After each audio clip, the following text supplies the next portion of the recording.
Welcome back, Cobra.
Great to see you. We're shooting a documentary about car culture in the UK, and I need a second driver. You've made a name for yourself, and it would be great to have you aboard. It's simple.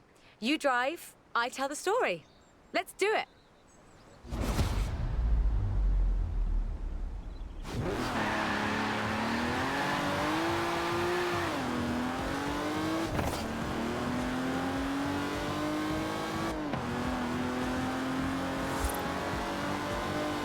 From Aston Martin to McLaren and Bentley, Great Britain is home to over a century of automotive excellence. I'm Rebecca Dawson.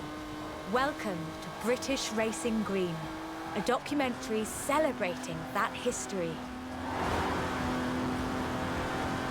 The Aston Martin DB5 Vantage was the quintessential Grand Tourer of the 1960s, combining British engineering and Italian design.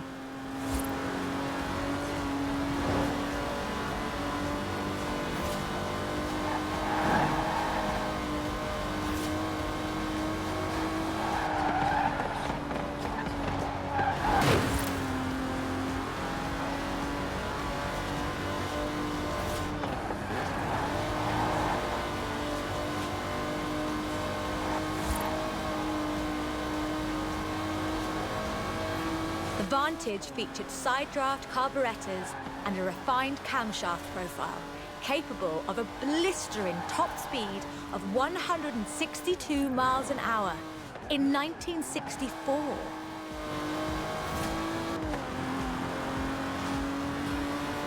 The clean lines of Superleggera's bodywork, reclining seats and wool carpets created a car that was luxurious as well as fast.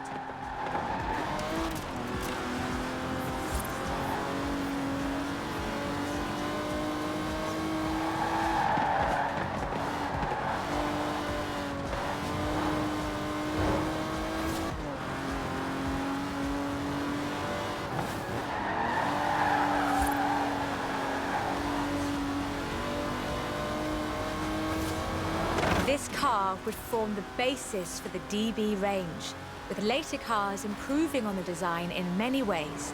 But none would ever achieve the sheer, iconic perfection of the Vantage. In 200 meters, turn left. Turn left.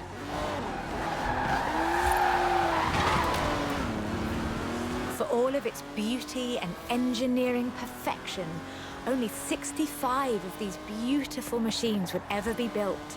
If you own one, you own a piece of British history.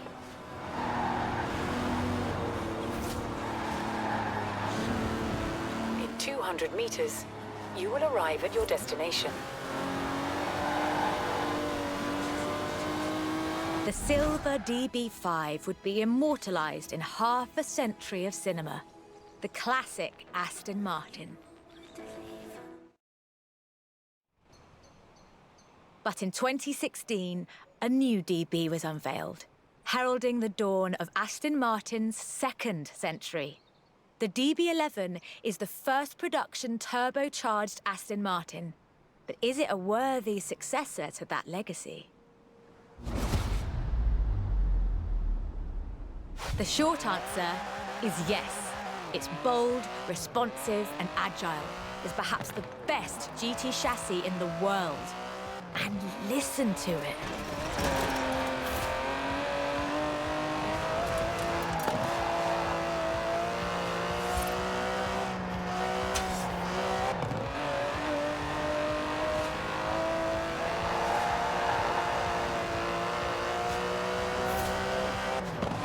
Able to hit 60 miles an hour in 3.5 seconds, the DB11's 5.2-litre twin-turbo V12 boasts a top speed of over 200 miles an hour.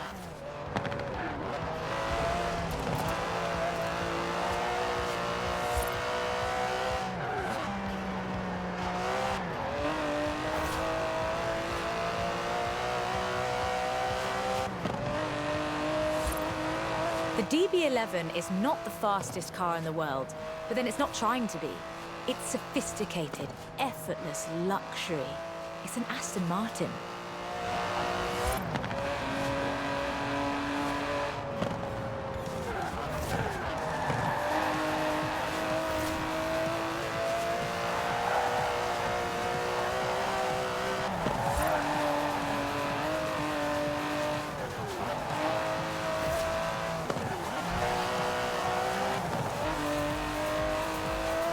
The DB11's front strakes channel air to create a virtual spoiler, providing downforce without compromising the car's clean lines.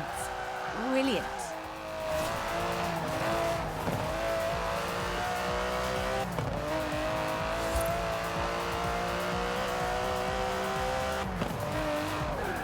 Most importantly, I think, the DB11 proves that Aston Martin is ready for another century of beautiful cars. And I can't wait.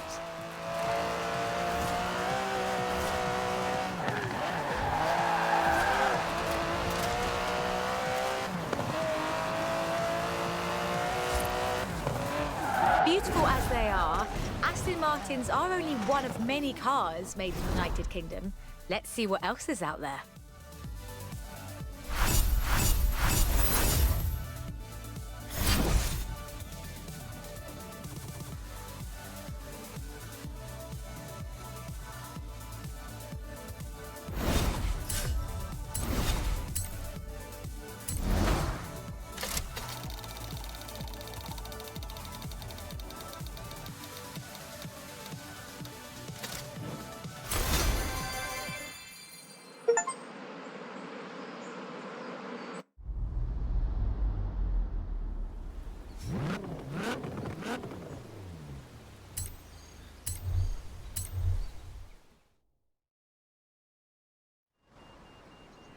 This is shaping up nicely. Time for a change of pace, though. At least at first. The next segment is about Land Rover, and we'll be starting out with the Type 3.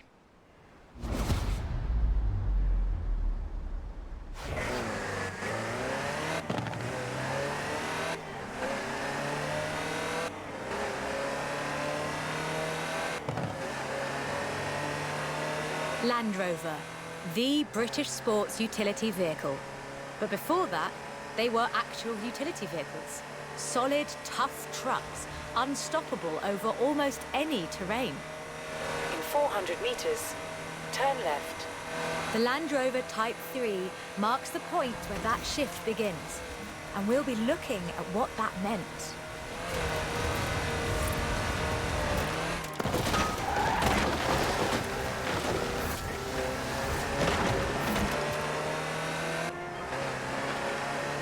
Land Rovers have taken on almost every task imaginable.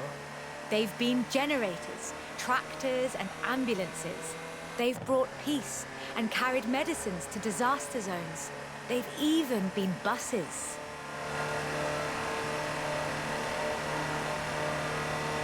Over 500,000 Series 3s were built, and over 70% of those are still on the road today. They were extensively exported and built under license abroad. Belgium, South Africa, even Australia and New Zealand. With a robust chassis and signature Land Rover engineering, the Type 3 also marked the first time that buyers could choose interior options, like seat box protectors and cubby boxes.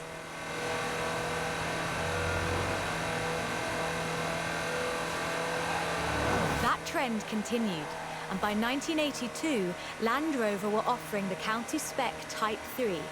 Leisure drivers could choose from such luxuries as all-cloth seats, soundproofing, and tinted glass. The trend was increasingly clear, and the future of the Land Rover was starting to take shape. If you squinted, you could already see the shape of the first sports utility vehicle, the Range Rover.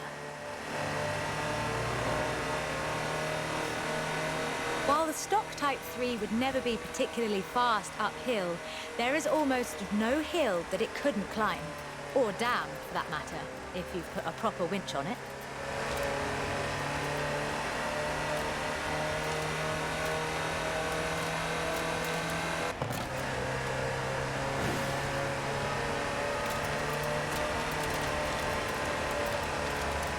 In 1978, a Series 3 was custom-built for Her Majesty Queen Elizabeth II. It only had 1,892 miles on the clock when it was auctioned into private hands. And it was in perfect condition. It would be. After all, she trained as a mechanic in the 1940s and will likely remain the only royal able to strip and rebuild an engine. Turn left.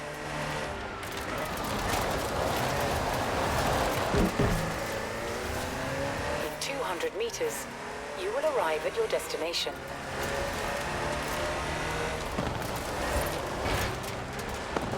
Along with the Range Rover, others would follow. Discovery, Defender, and the Freelander. Each a more sophisticated and enjoyable utility vehicle. But none of them were a replacement for the Type 3. They were a different kind of car. The Type 3 was arguably the first sports utility vehicle, an evolution of the design that would lead ultimately to this. The Bowler Nemesis, an off-road racing vehicle that turned into a production SUV, the Nemesis EXR. It sports a turbocharged 5-litre Land Rover Jaguar engine, crammed into a carbon fibre chassis with integral roll cage. It even has the grille, headlights and rear lights from a Range Rover.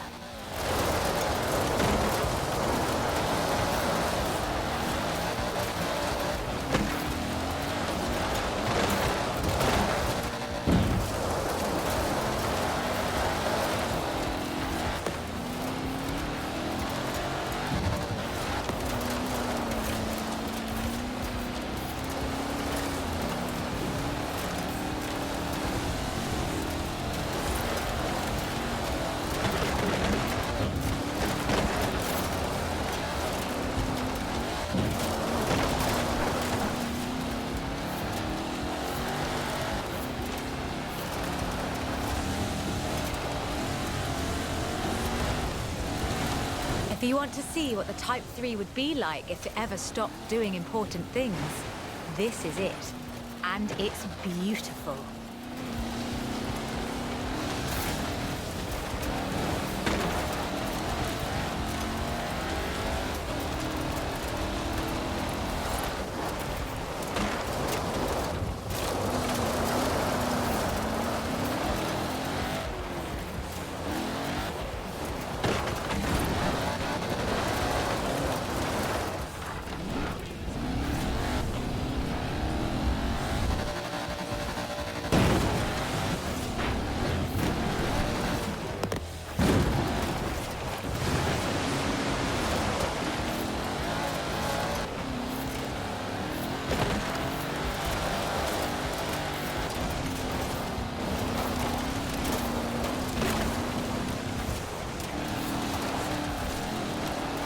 This is an all-terrain supercar. That's the only fair description for this. But that's what you get when you build an SUV with Land Rover DNA.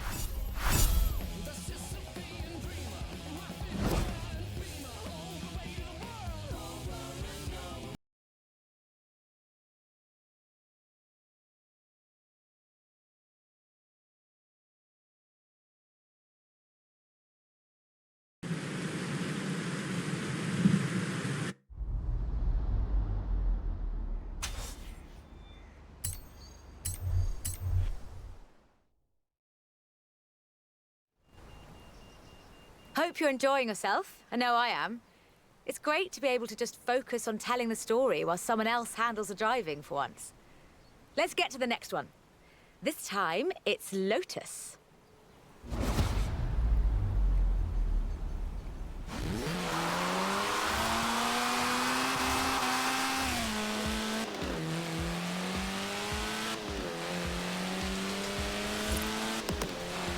Lotus Engineering Limited began as many stories in British engineering do, in an old barn.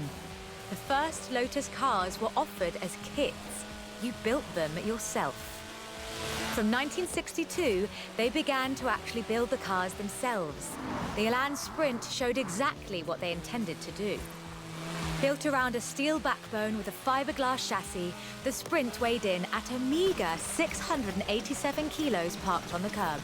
On the road, this translated into brilliant agility and fantastic performance.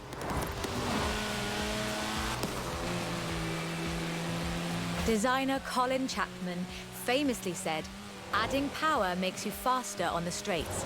Subtracting weight makes you faster everywhere. He knew what he was talking about. In 100 meters, turn right. In 100 meters, turn left. Widely hailed as one of the greatest sports cars of the 1960s, the Elan would be closely studied and emulated, inspiring such masterpieces as the Mazda MX-5.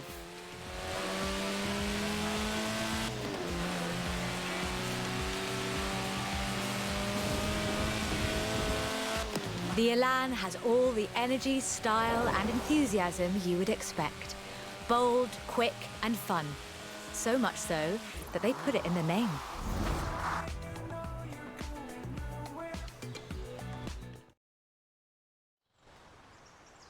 The Elan Sprint was a financial as well as an engineering success for Lotus, validating their approach to design and resulting in a whole family of light, agile roadsters. Which brings us to this, the Lotus Exige. It's heavier than the Elan, admittedly, but it's faster. Much, much faster. Touch the pedal, the Exige responds with instant, relentless acceleration, as you'd expect. With a 0 to 60 time of 3.8 seconds and a top speed of 170 before upgrades and tuning, the Exige is uncompromising.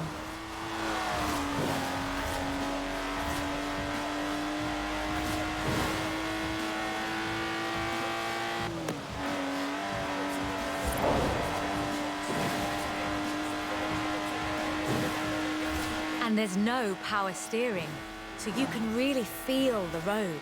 A genuinely thrilling drive, and one that isn't afraid to demand you take it seriously. In 400 meters, turn left. Turn left.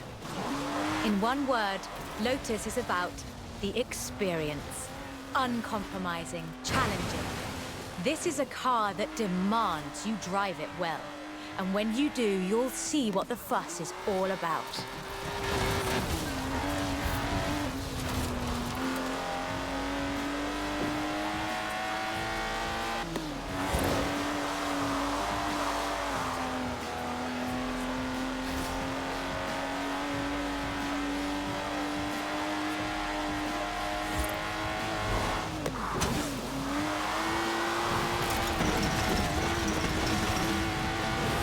In 400 meters, you will arrive at your destination.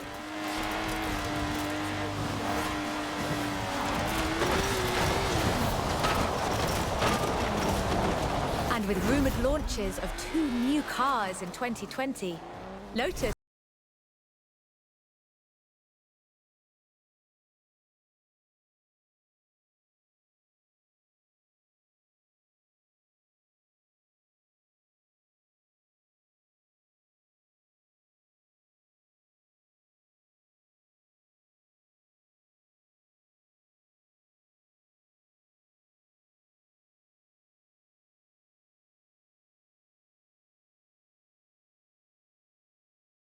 That right there is one of the rarest cars at the festival.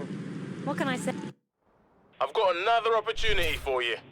How would you like to work with Alex on the festival upgrade service? It'll be fun, trust me. Hey, when you play the wheel at Horizon, you don't go home with a goldfish. Turn around when it is safe to do so.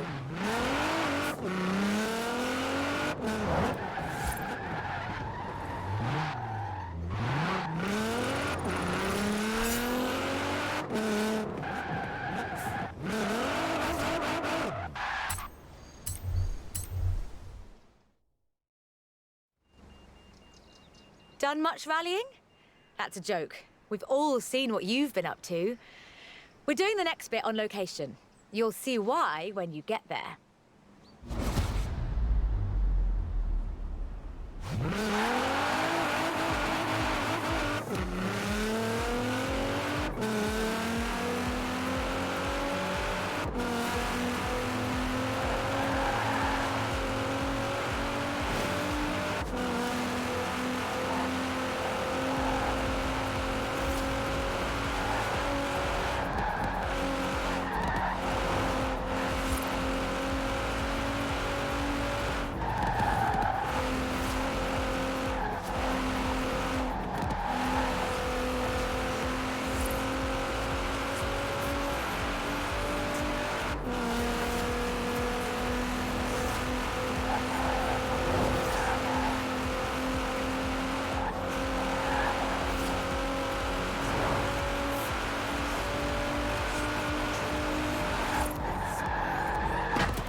400 meters, you will arrive at your destination.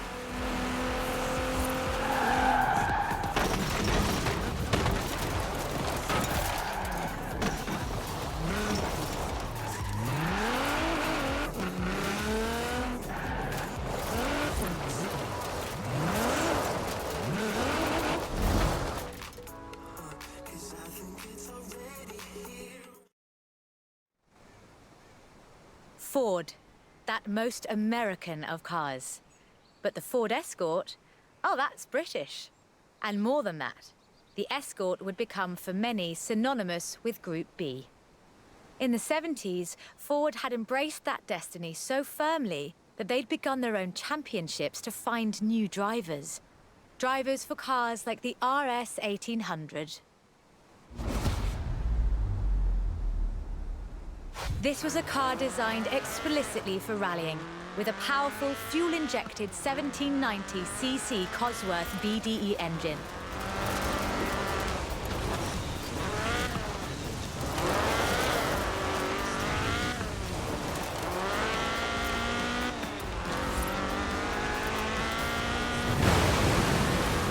Homologation rules required that all cars entered into the group be production, so Ford built 200 of them.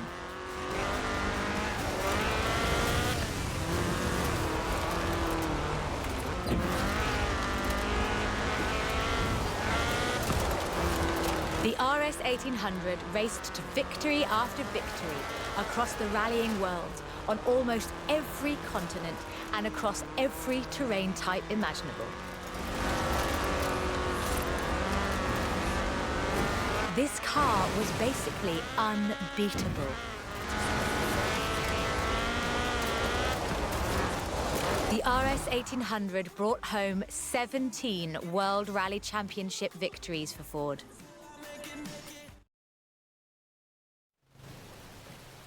So, of course, Ford set out to design a better one. The RS 200 Evolution was their answer. A purpose-built rally car designed to do one thing: win Group B. With a 1.8 turbocharged Ford Cosworth BDT engine and all-wheel drive, the RS200 had perhaps the best suspension platform of any car of its era.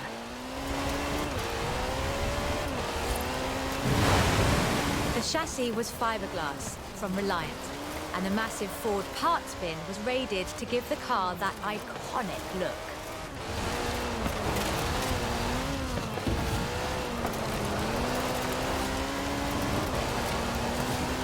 But while the car had potential, turbo lag at low RPM and a poor power-to-weight ratio meant that it never placed better than third. The end of Group B in the mid-80s meant the end of the RS200 as a rallying car. Fortunately, Ford built over 200 as part of the homologation requirements for Group B, so you can still find them, if you're lucky.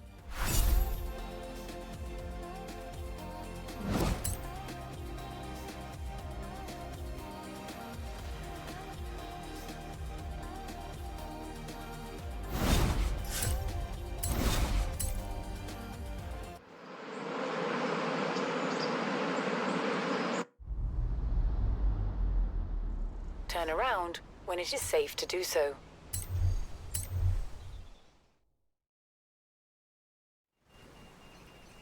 You know, I really like this car.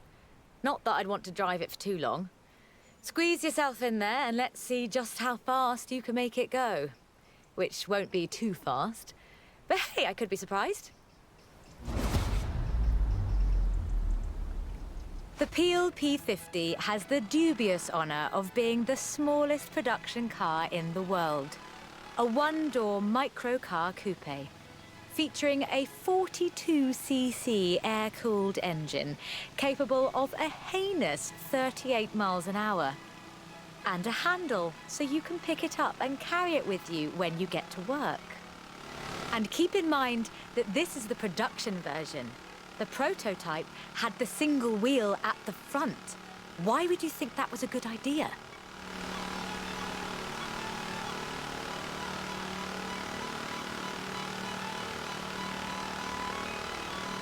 In 2010, though, production restarted at Sutton in Ashfield.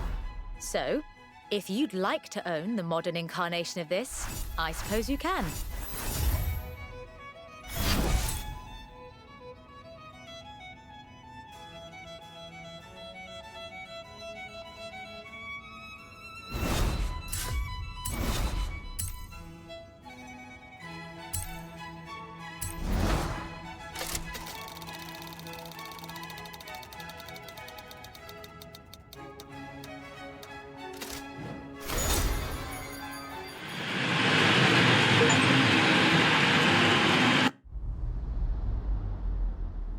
Turn around when it is safe to do so.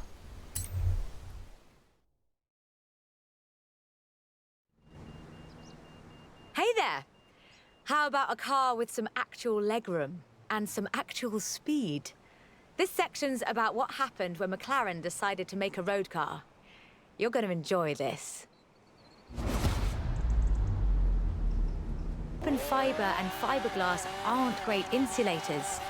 So, McLaren lined the entire engine compartment with gold. The track and the road have very different requirements. For McLaren, that was a challenge they were more than willing to embrace. In 1988, they set out to create the finest sports car the world has ever seen. By 1993, they had achieved their goal, and the honestly fantastic F1 was the result. 106 would be built across all variants, and it remains one of the very best road cars ever made. The F1 has no turbocharger.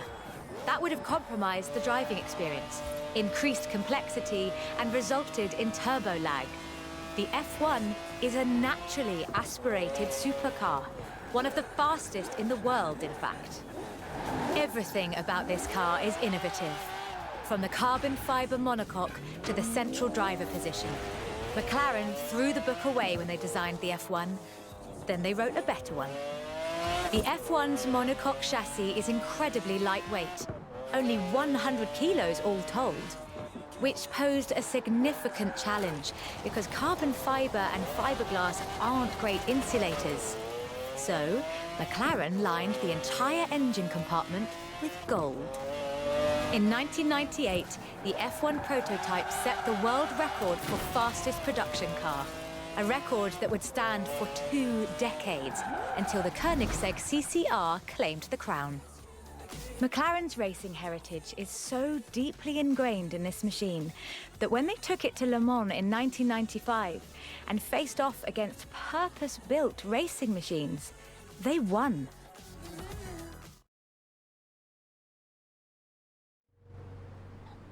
So, with something like the F1 to live up to, where do you go next? Well, you throw the book away again and write an even better one. The result is the McLaren P1, a hybrid electric sports car that stands head and shoulders above the F1. The P1 GTR will hit 60 miles an hour in 2.4 seconds. That's 0.7 seconds faster than the F1. That's an eternity for a supercar.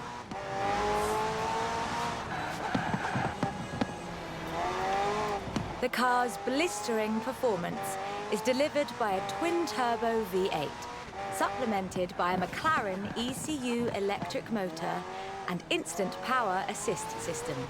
And they do mean instant.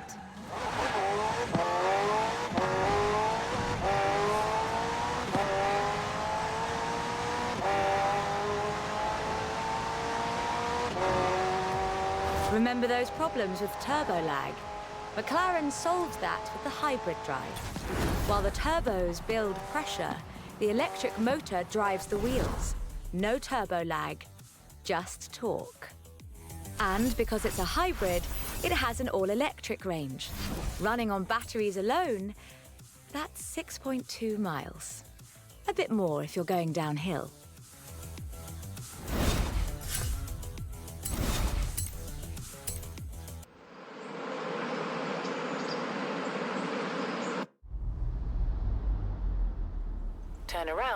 when it is safe to do so.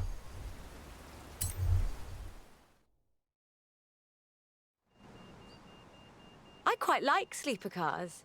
Did Alex ever tell you the story of what we got up to in Colorado? There was this sleeper car competition, you see. Let's just say no one was ready for the Sunbeam.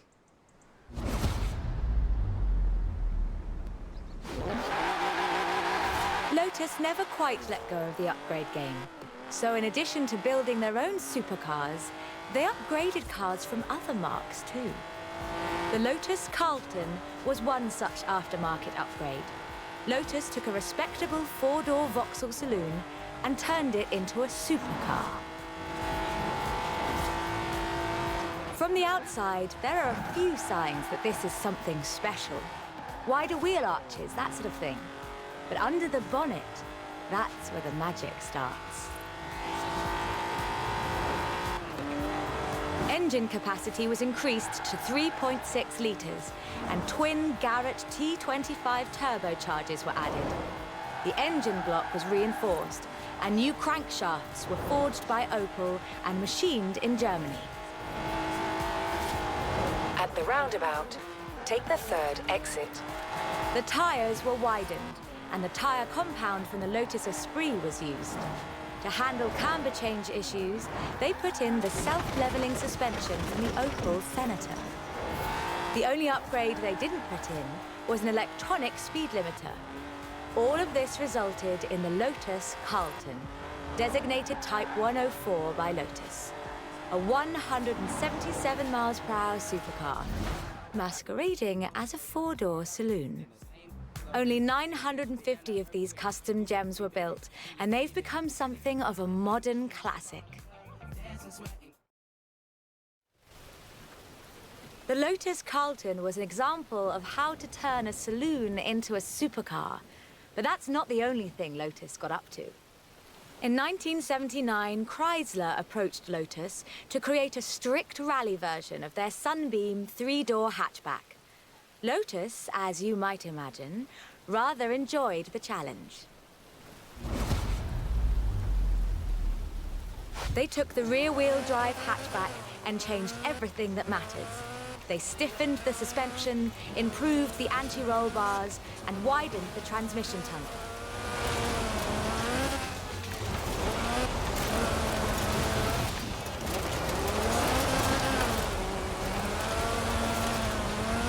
Performance was increased by fitting a 2.2-litre version of the Lotus 911 slant four-cylinder engine, resulting in an impressive 250 brake horsepower, up from a meager 105 on the original.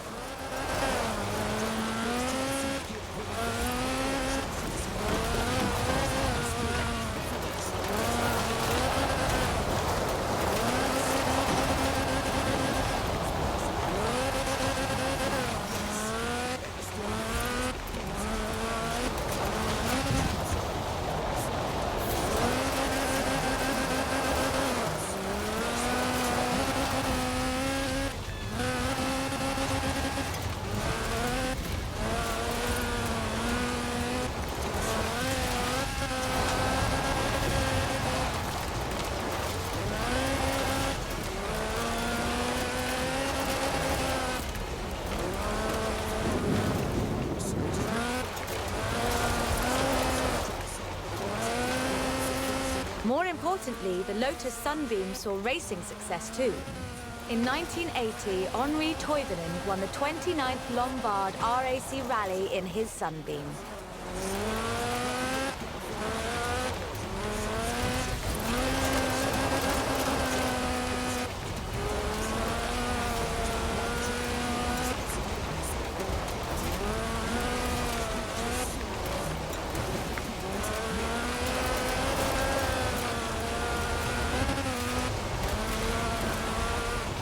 Almost makes you wonder if Lotus should do more conversion. It's a silly question, actually. Lotus should do more conversions. In fact, I'll call them right now.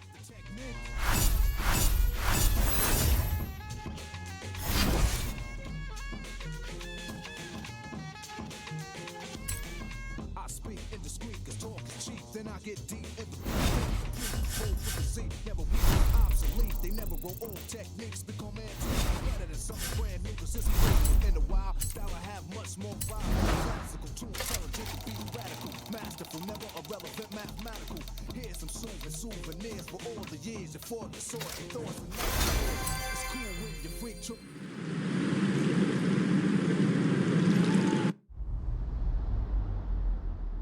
Turn around when it is safe to do so.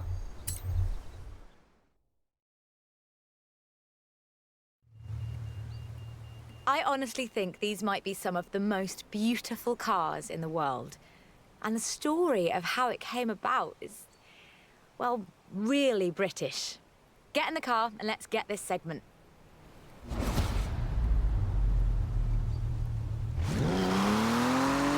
Jaguar is a bit of a favourite of mine. The company is almost 100 years old and was originally founded to build sidecars for motorcycles. But this is the car that really set the bar, I think. The 1961 E-Type. When he saw it, Enzo Ferrari called it the most beautiful car in the world. High praise indeed. He wasn't alone in his admiration. Accolades have followed this car ever since. It's been in movies, comics, games, and TV shows. Unlike some later cars in the marque, it wasn't just looks though. The E-Type was light and fast. It would do 153 miles an hour and stopped on innovative four-wheel brakes that were better than anything Ferrari or Porsche or even Mercedes-Benz had.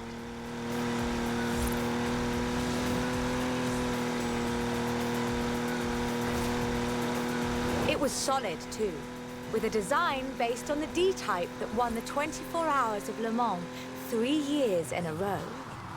At the roundabout, take the second exit.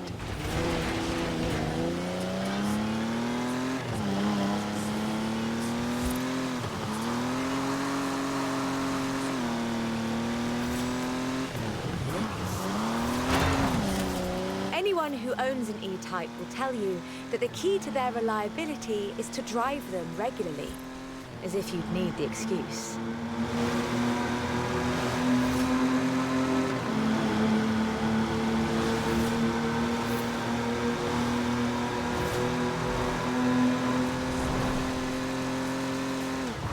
About 2,500 were built, and they're a common sight at auto shows, and surprisingly reasonably priced.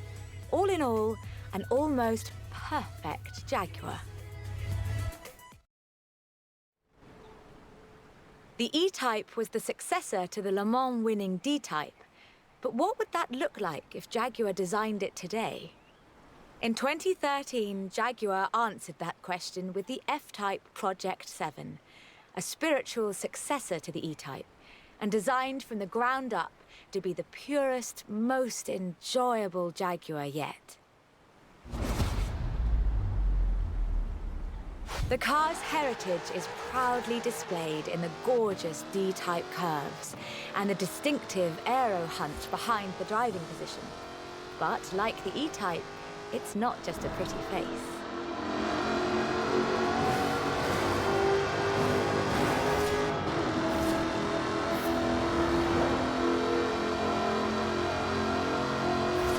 By a 5-litre V8 supercharged engine.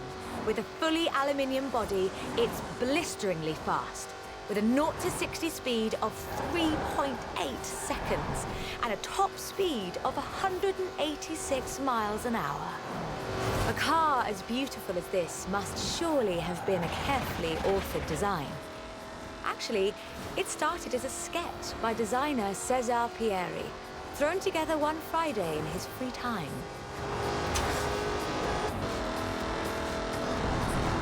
Jaguar's design director, Ian Callum, saw the sketch in a thumbnail on César's computer during a meeting and asked him what it was. The rest is history.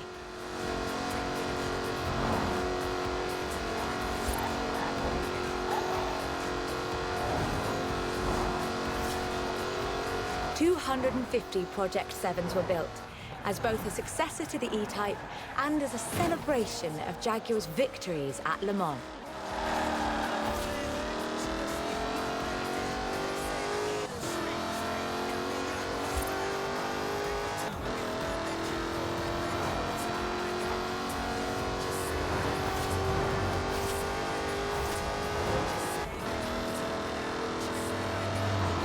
think I speak for all of us when I say, thank heavens for Cesar's Friday afternoon doodle.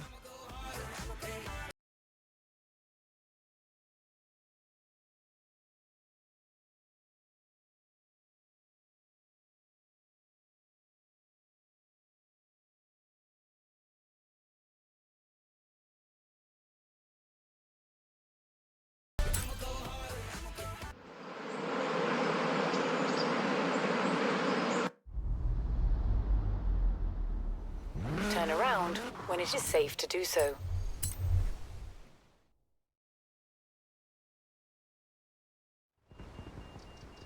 We're almost done, but we've saved the good stuff for last. A spot of rallying in the most British car of them all. Get in, strap in, and let's nail this one.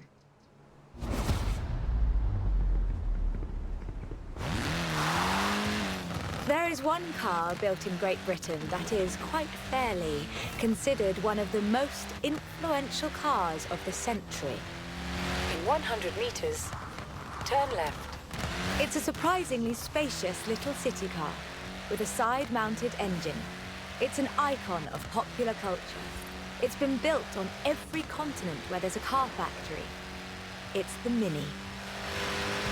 The Mini Cooper S was built to be a performance machine with deeper engines, twin carburetors, and front disc brakes. This scrappy little machine would go on to achieve more than 30 racing victories in the 1960s and 1970s.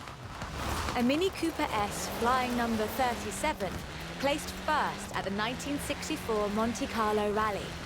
Driven by Paddy Hopkirk and Henry Liddon, this was the last time an all-British crew would win the event. But not the last time a Mini would. At Monte Carlo in 1966, Minis took the first, second, and third positions.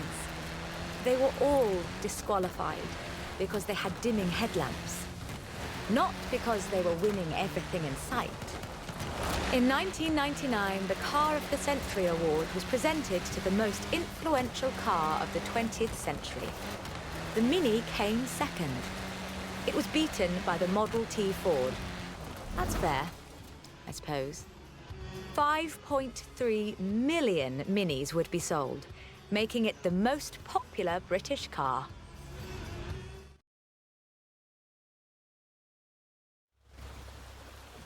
And then, in 2000, BMW resumed production of the Mini, breathing new life into the iconic marque.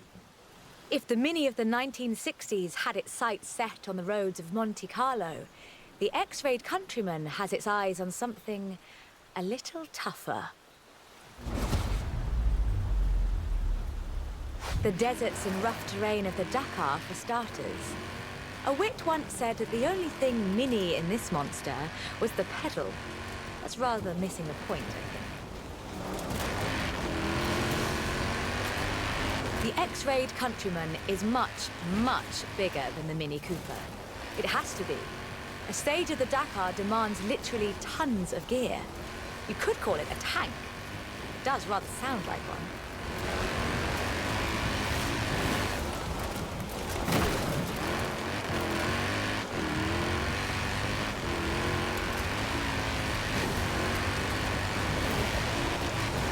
When Mini's X-Rayed division set out to build this thing, they had one goal in mind: winning the Dakar. And they did, every year, from 2012 to 2015.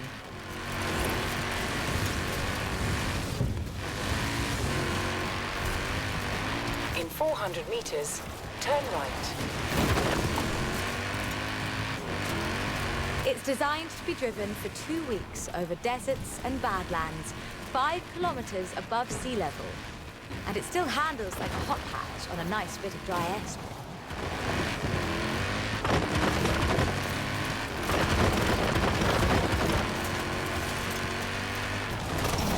Owners come and go.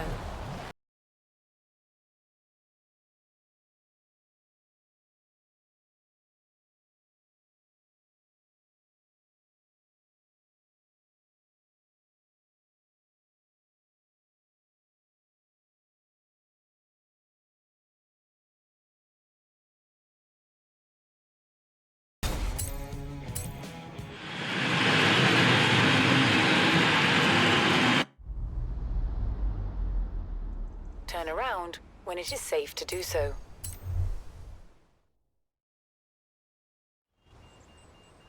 This is quite the story. Bentley at Le Mans in the 1930s. Gentleman racers, heroic driving, and a personal hero of mine. Take good care of the cars, though. Both of them are mine.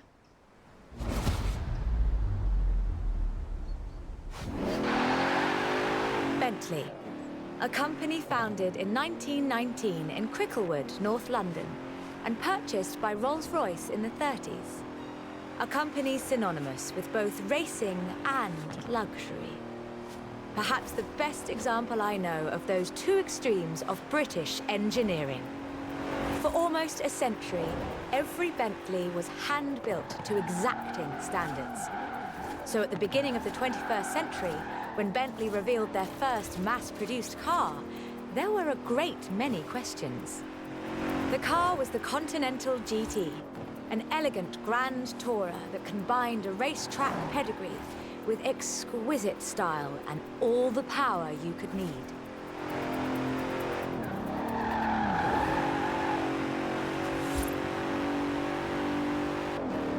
The move to mass production has done nothing to blunt the Bentley experience. The 2017 Continental Supersport is responsive, fast, and beautifully designed.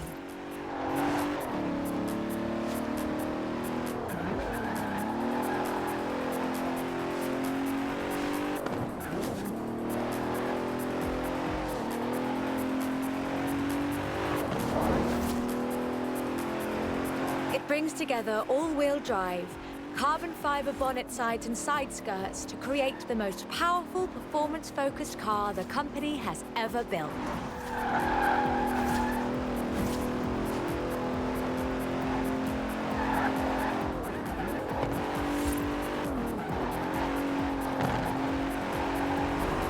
But never forget, Bentley's pedigree is racing, and the Bentley Continental embraces that. In 2007, a largely standard Continental Speed GT broke Bugatti's record for the flying kilometre on the frozen Baltic Sea. And then in 2011, they broke their own record. 205 miles an hour, both ways, on ice. Even when building these gorgeous Grand Tourers, Bentley is driven to excellence.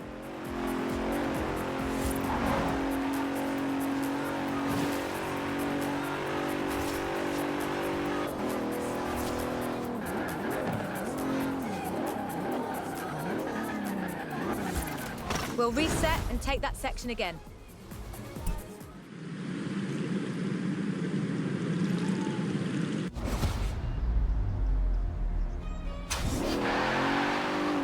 Bentley, a company founded in 1919 in Cricklewood, North London, and purchased by Rolls-Royce in the 30s.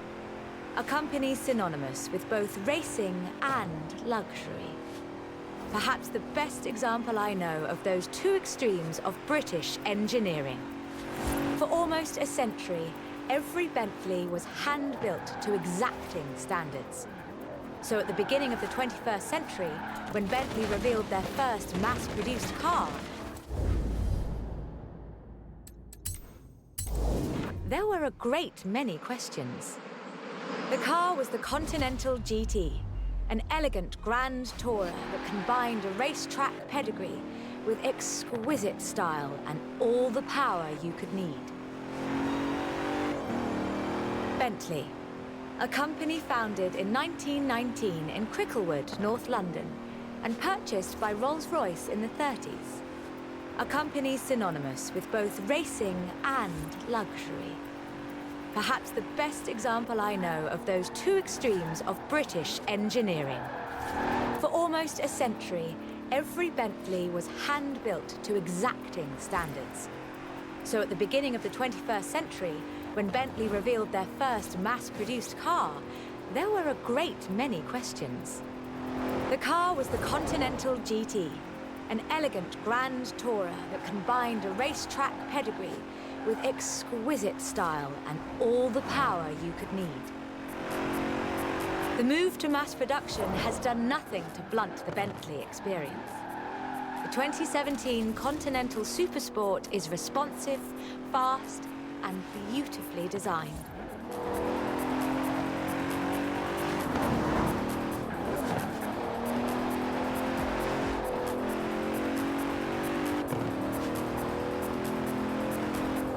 It brings together all-wheel drive, carbon fiber bonnet sides and side skirts to create the most powerful, performance-focused car the company has ever built.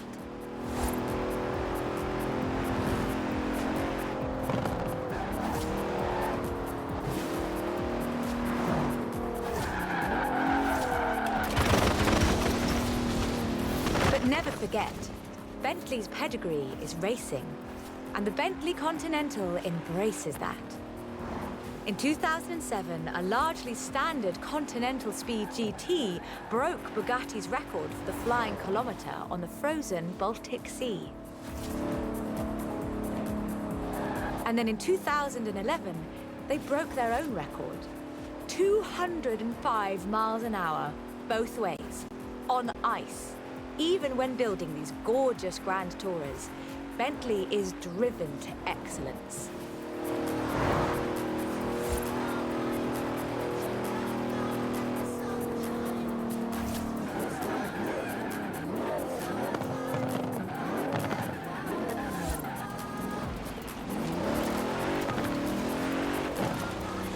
Today, Bentley means modern, peerless luxury and elegance.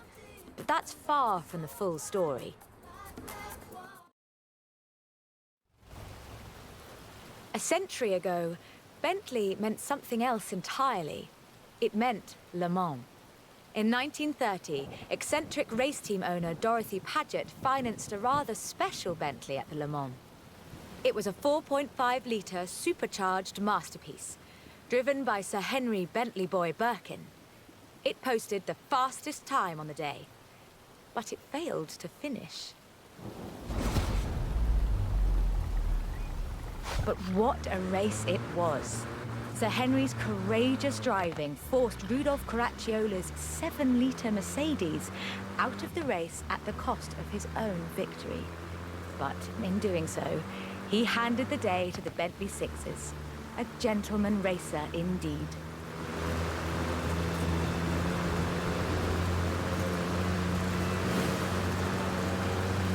Sir Henry knew he didn't have anything to prove.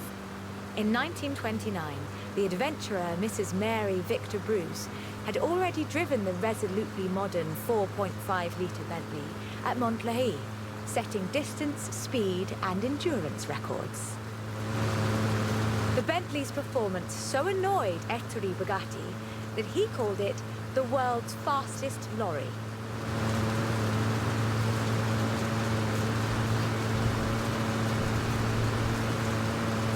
The blower had the last laugh, though.